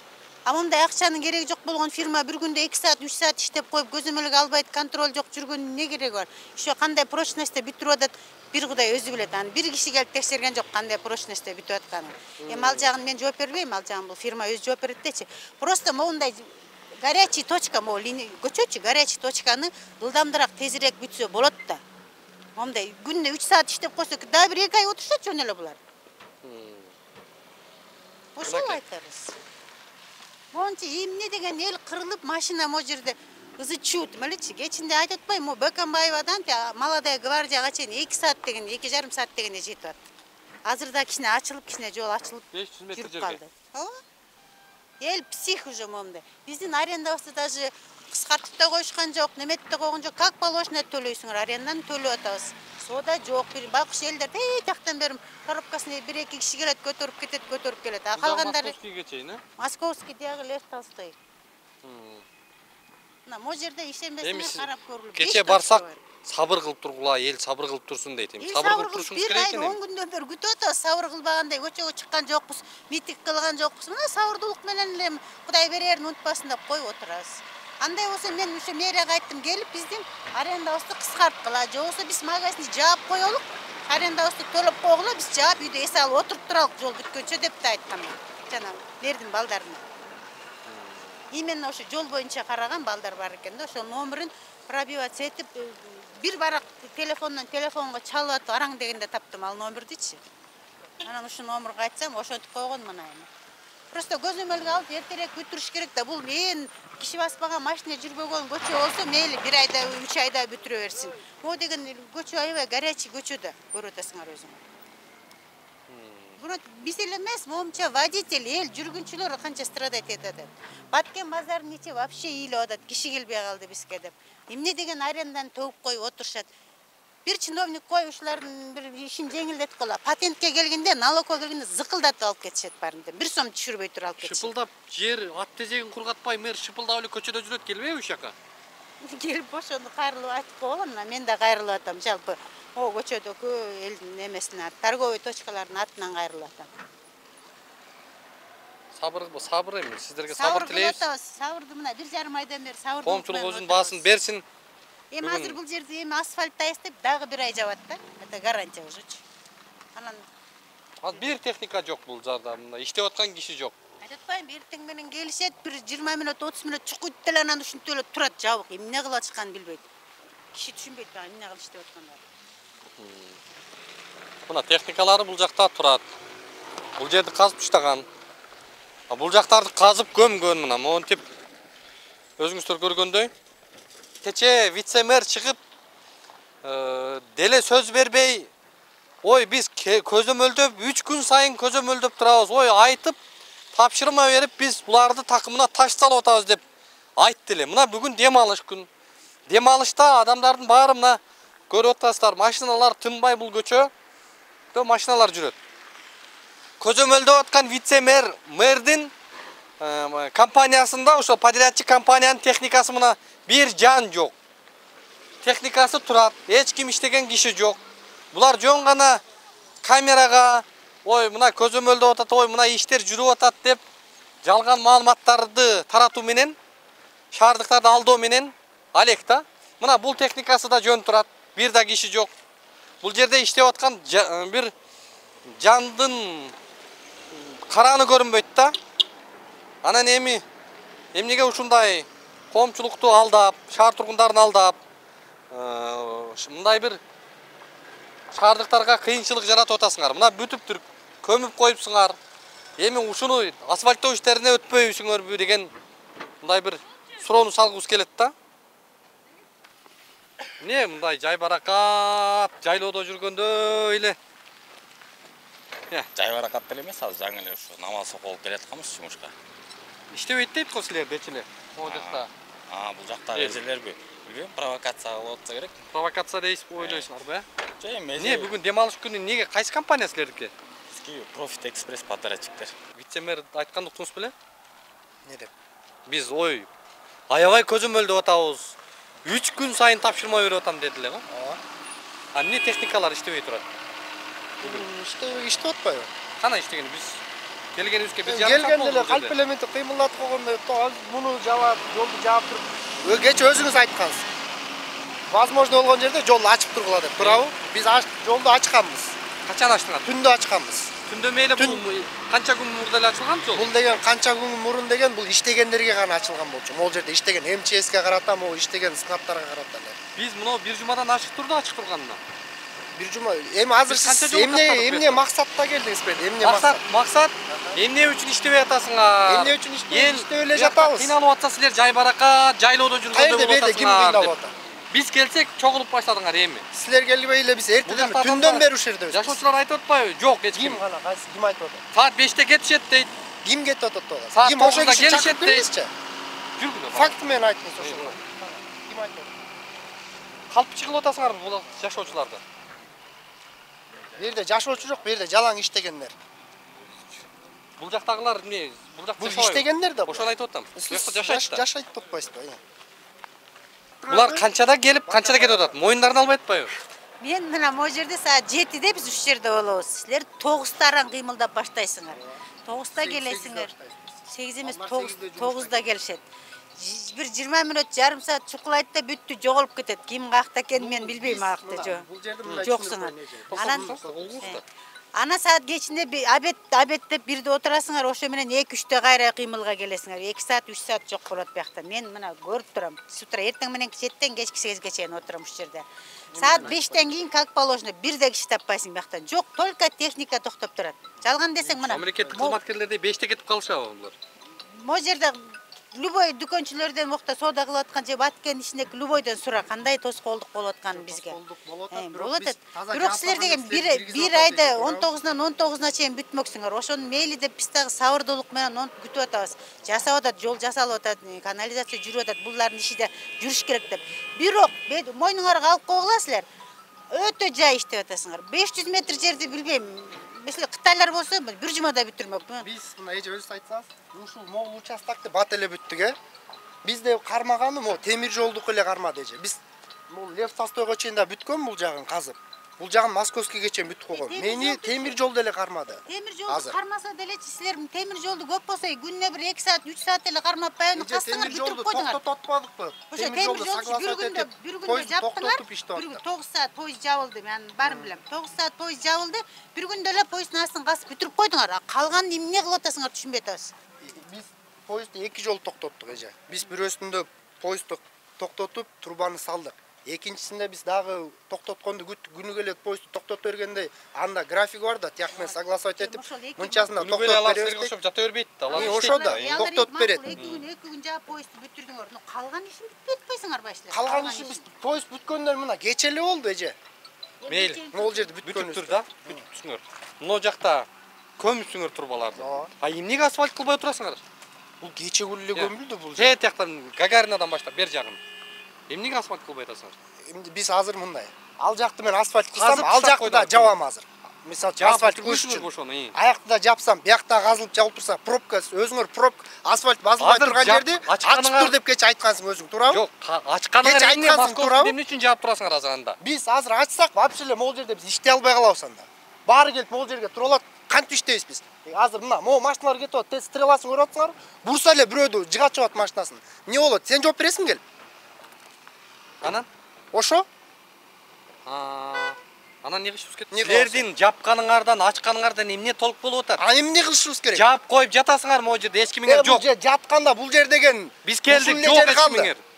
Кече 3 күндө көзөмөлдөп атам деген вице-мэриң да баарысы каппай атабы. Вице-мэр сен келгенде эле тура калыш керек ушул жерге. Кана иштеп атканыңар? Сен вообще кимсиң? Сен келгенде эле мэр же тигиси бирөө турат. Иштеп атканыңар кана? Иштеп атпайт тигине. Биз келгенден кийин иштеп баштадыңар. Сен эмнеге азыр келдиң? Жана 2 саат мурун эмне келген жоксуң иштеп атканда? Эмне үчүн жоксуңар буякта эч кимге? Эртең менен бар болчу бир. Сен эмне келген жоксуң эртең менен? Мындай, силер бизди сыйлабайлы боло мейли. Шаардыктарды сыйлап койгула. Биз шаарды сыйлаган үчүн ушул жумуштарды аткарып атабыз да. Ушул шаар үчүн болот да могул. Жатканыңарды айтып атпайбы? Жатканда айтат да, любой эле киши айтат. Мейли, кээде 1 саат туруп калат. Антени казып аткан жерде. Мэр менен эле силердики туурабы? Мэр экөөңөр. Анда сеники эле туурабы? Мэр экөөңөр эле туура кыласыңар. Сеники туурабы? Элдики калппы? Ким айтып атат? Элди калппы. Элди пут айтып атпайбы бул жерде? Айтып атпайбы эл? Бул Канчада жерде келип атасыңар, канчада кетип атканыңарды айтып Бир атпайбы? эле киши айтып атат аны. Кече түндө иштедик, эмне тарткан жоксуң аны түндө келип тетил жерде. Бүгүн түндө да бай иштейбиз. жүзө бериңер билесилер. Переход эле, переход эле иштеп атабыз. Переход эле. Болот экен кандай иштесе. Лев Толстойдо эле, переход эле. Лев Толстойдун переход эле. Полный эмес. Мейли, түндө иштесеңер болот экен. Кээ бир жерлерде болот. Эмнеге түндө иштебей атасыңар? Иштебедикпи кече түндө. Эмне үчүн анда? Бүгүн да түндө иштебейсиңер. Воскресенье деп. Воскресенье мага күнүгө эле поезд токтотуп берип. Ал убакыт сааты менен токтотуп берет мага. 22-синде саат 11ден мынчага чейин деп поезд токтотот, мен ошондо иштейм бул жерде. Мейли. Поездга тийишеси жок. Мунуларды казыпсыңар, көмүпсүңөр турбаны. Эмне үчүн асфальтта отурасыңар? Мен бул жакты толук бүтө элекмин. Толук бүткөндөн кийин кече эле түшүндүрүп бергенбиз. Мен могул үстүнө асфальт таштап койбойм. Тетиги Гагаринадан Лев Толстойго чейин. Бүтүпсүңөр. Эмне үчүн көмбөй атасыңар? Көмүлүп турат аяк. Көмүлүп турат. Эмне үчүн асфальтта айтасыңар? Мен аякты асфальттасам, биякты ачышым керек. Ошондо? Анда 9 ай бою силер турат экенсиңер да. Тигини ачайын десем, бияк экен, биягын ачайын десем, тияк экен деп шылтоо кылып отура бересиңер банда. Анан эмне кылыш керек башка? Мен мына казып бүтөм, ачам, андан кийин артынан асфальттарды келип баштайт. Качан асфальт кылды? Тиги майдын ортосунда баштайт. Асфальт кургабайт. Ал бала деген рабочий эле бала. Не кыласыңар ошондо? Иштейбиз. Сөмчү алып интервью берип тура бермек белек ушул жерде. Болду? Болду? Бул подрядчиктер ушул өзүңүздөр көргөндөй эң маанилүү шаардыктар үчүн мындай күрөө тамыр, шаардын күрөө тамырында турган жолдорду ушуга окшогон компаниялар, ушуга окшогон адамдар утуп алып, элиңди дагы, шаардыктарыңды дагы эч кимиңди уруп ойнобой ушундай мамиле кылып отурушат. Эмне каяктан келет азыр? Кайра айланып келдим, жол жок. Жабык бекен. Бул жакта белги болсо жакшы болмок беле? Жакшы болмок. Жакшы болмок. Бүт эле кайтып келет атасыздар да? Кайра эле жаап салыптыр. Мына өзүңүздөр көргөндөй бул жактан Лев Толстойдон түшөт дагы. Бул жагы ит базар жакка ТТК барып, Московскийге барып, ал жак жабык экенин билип, анан кайра айланып могу машиналардын баары кайтып келет атат да. Мейли ал жак жабык болсо дагы бул жерге жол белгисин коюп, бул жагы жабык, мындан бул тарапка өтүп кеткиле деген багыттоочу белгилерди коюп койсо болбойбу? Мына биздеги Бишкек шаарынын шаардыктарга жасап жаткан мамилеси. Бул жактан бардык машина түшүп, кайра айланып келип атат да. Знак коюш керек болчу да, элдин баары мынакей айланып жүрөт. Буякка кирип атат пробка. Знак коюлганда буякты жабыш керек болчу да. Элдин баары буякка тыгылып атат. 1 минут байке. Assalamu alaykum. Men so'lingiz yaxshimi? Ulug'bek atim. Талас. Sizniki? Талас. Qayoqdan kelasiz hozir? Нар жак өтөйүн дегем, терде жол жабык экен да, знак жок экен. Жөнүнө барып келдик, бар болуп жака. Бул жерде белги коюп койсо болобу? Болмок, жакшы болмок. Мо жол тыгындары бүтпөй аткан жол боюнча эмне деп сөз айтасыз? Бул шабакылыктын иши болуш керек байке. Канчадан бери жатат мен деле Таластан кээде эле келем да. 1 ай мурун келгем, ушундай болчу. Эми дагы келсең дагы ушундай. Бүгүн жол бүтүп калды экен деп айдасам, тияк жабык экен келип. Кыргызстандын борбору. Борбору ушундай эми. Талас эле жакшы экен андан көрүп бияктан. Эми Талас мынчалык тыгын жок да бизде байке. Мен сау табыз. Рахмат. Канча болду бул жаткан? Бул жатканда 2 ай жөнүнө болду го эми. Алып. 2 ай жөнүнө болду да. Же тияк эмес, же бияк эмес. Биз тегерен мындайын өтүп атат. Мэрге эмне деп айтасыз? Мэрге эртерээк бүтүрсө мага жакшы эле да, бизге элге жакшы да. Чимирлик көп келгенче давнура бүтүш керек болчу, сатпайбыз. Аты жөнүңүз кандай? Атым Рустам. Жакшы болуңуз, рахмат байке. Саламатсызбы? Атыбыз Улукбек. Кандай экен пробкада турган? Жагып атабы? Жагат да. Көнүп калбадыкпы уже. Каерден келе атасыз? Күндө эле каттайсызбы? Эмне сөз айтасыз ушул жол тыгыны боюнча? Уже айтканга деле сөз жок го уже. Сөз жок. Сөз жок. Мынакей биздин айымдардагы жолтугундан сөз айтканга да батынбай турат. Бул жагы ушул Некрасова көчөсүнө чейин барысы ушул тыгын жол. Айдоочулардын мындай бир көкөйүнө көк таштай тийип бүтүптүр да. Пробкада турган жагып атабы? Жок, конечно, жакпайт да. Эмне деп сөз айтасыз ошол жол тыгындар боюнча? Эртерээк бүтсө жакшы болот эле. Мен бул жакта турам. Мага үйгө киргенге жол жок азыр. Машина менен кире албайм. Машина көчөдө калып атат. Ошондой. Качан башталганын билесизби? 1 айдан өтүп калды, мону жер эле. Анан могу жагы бир 2 ай, 3 ай болду окшойт. Биз жагы 1 айдан өтүп калды уже. Ошондой. Ассаламу алейкум. Улукбек атым байке. Буякка өтөйүн дедиңиз беле? Жабык экенби буяк? Жабык. Белги болсо болмокпу башында? Болмок. Не деп айтат элеңиз ушу боюнча? Шаардын бийлигине. Ушу белги коюп неме кылып койсо болмок. Оор болбос, кайра артка кеч керек болот. Урматтуу көрөрмандар, бул жагы ошол Некрасова көчөсүнөн ылдый түшүшөт экен. Анан келип, мына өзүңүздөр көргөндөй бул жагы жабык. Бул жер жаап коюшкан. Эми башында бир белги жок. Бүгүн кечке күндө бул жактан билбеген айдоочулардын баары түз келет дагы. Айланып кайра тиги Молодая гвардия көчөсүнө кетет да. Эми ушуга жок дегенде ушул нерсени жөнгө салып койсо болбойбу? Бишкектин бүт баарын кыйратып укмуш иштеп аткан мэри. Дагы бир жагдай, мына кече өзүңүздөр күбө болгонсуздар. Мэриянын пресс службасы келип, басма сөз кызматы келип, ой, бизде керемет иш болуп атат, укмуш жасалып атат иш деп айтты эле. Ошондо 8-9 техниканы алып келип коюп, шаардыктарды алдап, мына показуха менен, пиар менен алек болуп аткандыгын биз ошол беттерин айттык эле. Мына бүгүн 2 эле, бир трактор, бир КАМАЗ турат. Кечеги 8-9 техника жок. Мына мэриянын жалганы деп айтабызбы, кандай дейбиз эми? Мына ушул жерди биз кечетен бери айтып атабыз, даттанып. Бир машина бул жактан мына бурулуп атат. Бул жактан бирөө артында жүздөгөн машина тизилип калып атат да. Эгерде бул жака бурулчуларды бул жака кете берсин, бул жерден ачып койгула. Бул жагыңарды бүтүпсүңөр. Бул жак менен кете берет, бул жака кеткен айдоочулар деген суроону берип, ушуну айтсак, биздин ошол бүгүн айдоочулардан батасын, айдоочулардын каалоо тилектерине, ыраазычылыктарына дуушар болуп аткан вице-мэр, мэр ушуга болбой койду эле да. Кече 7-8 техниканы алып келип видеого тартып кетпеди беле мэриячы? Неге азыр экөө эле?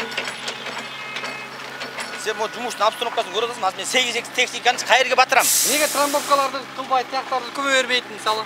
Көмүп атпайлы, көрүп атасың азыр. Каякта экөө эле турбайбы? Давай, водоканалга баш, водоканал жооп берет сага.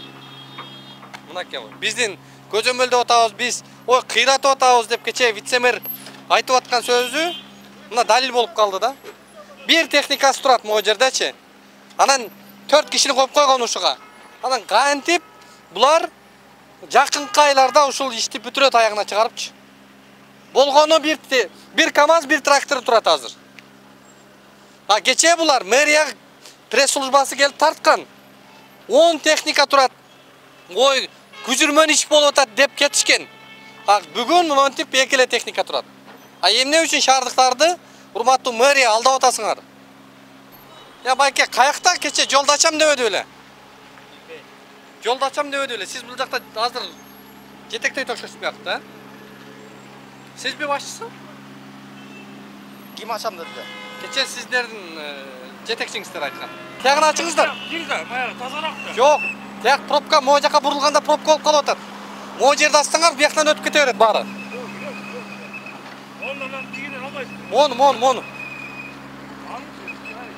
Байке, сиз түшүнүп атасызбы? Келсеңиз мындай. Мейли кир, эч нерсе болбойт, бирок пробка болуп атпайбы? Жок, азыр могу жерден бирөө бурулса, машина токтоп калат буякка. Муну да алышыңыздар керек да. Байке, муну. Мону алыңызчы байке. Начальник болдың ғой мага өзүң. Начальник болуңузду билбей атпайсызбы байке? Пробка ушундан создавать этилип атат да. Чынбы байке? Чыныгы пробканы моңулар создавать этип атат.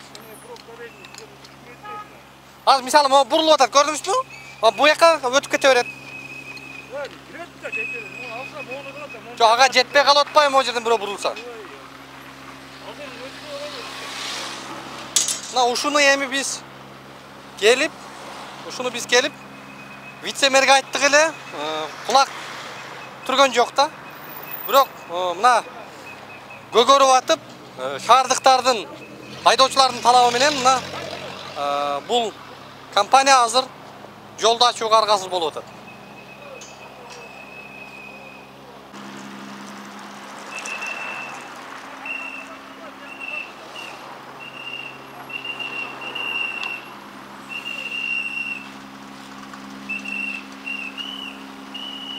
Бул жагын полный эле алып ташташыңыздар керек.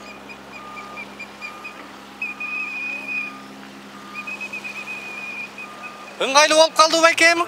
Жакшысызбы? Жакшы, жакшы. Ден соолуңуз. Жакшы. Бу жактан каттайсыздар сиз, э? Жок, мен кондолуп кетем. Жолум бар өлтүрүп салсын. Мен айла адашып кеттим. Ойлаңыз, ар жак.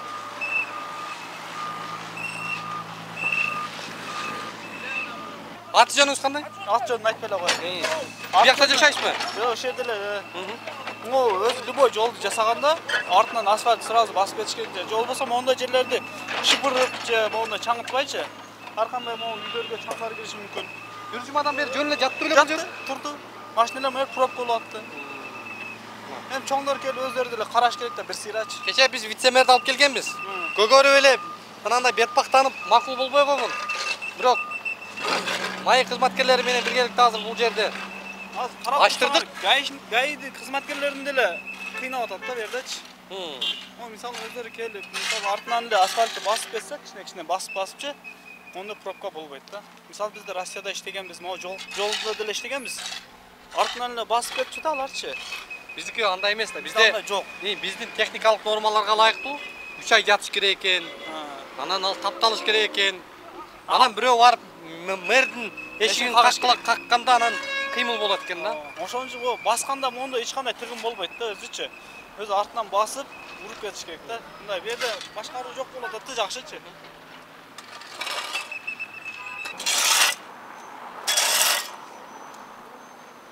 Bu yoqqa açıldı, bu yoqqa sala beraver, bu yoqqa. Sala bergil bu yoqqa.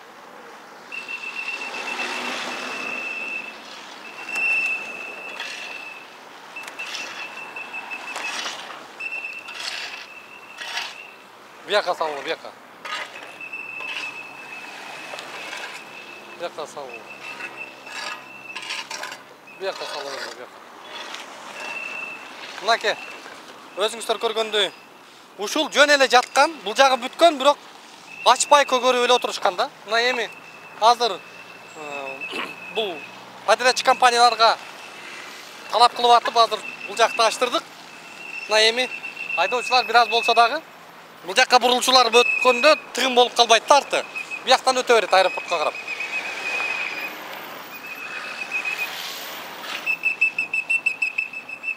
Bu yoqqa salla, bu yoqqa. Bu yoqqa salla. Мына урматтуу көрөрмандар, өзүңүздөр көрүп болгондой, бул Бишкек шаарындагы жол тыгынынын негизги себептерин өзүңүздөр баамдап бүтүм чыгардыңыздар окшойт. Мына ушул подрядчик компанияларга Бишкек мэриясынын, мэрдин талаптары жок болгондуктан, булар көзөмөлдөбөгөндүктөн ошолор 2 киши менен 4 техниканы коюп айлап жаткандыктын айынан дал ушундай жол тыгындары пайда болуп атат.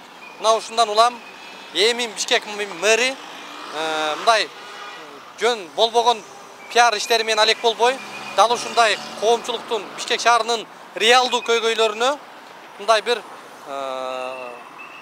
басым кылышын биз көрсөтүү аркылуу чакырык жасайбыз. Биздин баракчага жазылып, пикир жазып, башкаларга бөлүшкөндү унутпаңыздар.